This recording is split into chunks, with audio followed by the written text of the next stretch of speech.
in a million years, I would not take the flu shot. And I'll tell you why, because this is what Cochrane and BMJ have found. People who take the flu shot are protected against that strain of flu. They're 4.4 times more likely to get a non-flu infection. And you might find, and a lot of people do, that they get the flu shot and then they get sick. They're usually not getting the flu. They're getting something that is indistinguishable from the flu, because the flu shot gives you something called pathogenic priming. It injures your immune system so that you're more likely to get a non-flu viral upper respiratory infection. In fact, the Pentagon published a story, and you can cite this, it's by Wolfe, W-O-L-F-E, in January of this year, in which they said that the flu shot not only primes you for flu, but it primes you for coronavirus. If you get, they gave flu, they had a placebo group and they had a vaccine group because they wanted for military readiness to see if the flu shot was prophylactic against coronavirus.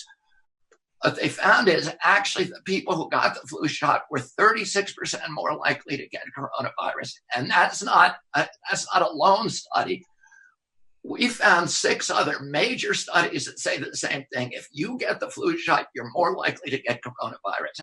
Look, all you have to do, Alan, and this is what Cochrane said, is look what's happened to longevity in the elderly since we started mandating the flu shot to elderly people. Those are the people who, their life expectancy has dramatically gone down as the flu shot proliferated.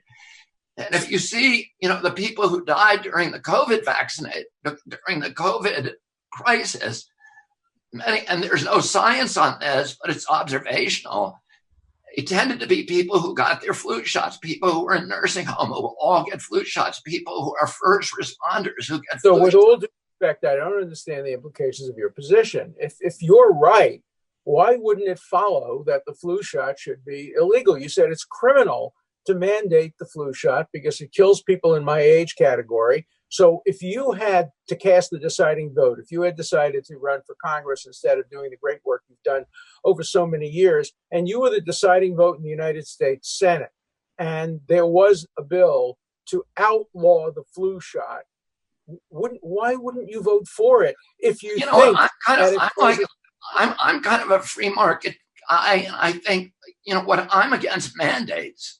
I think that there may be situations where where that product might do some good for somebody, but I just don't believe it should be mandated.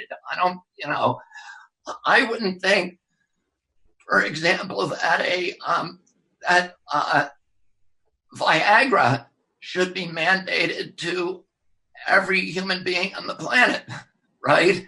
But there may be somebody who says, I want to take that medication. Let them do it.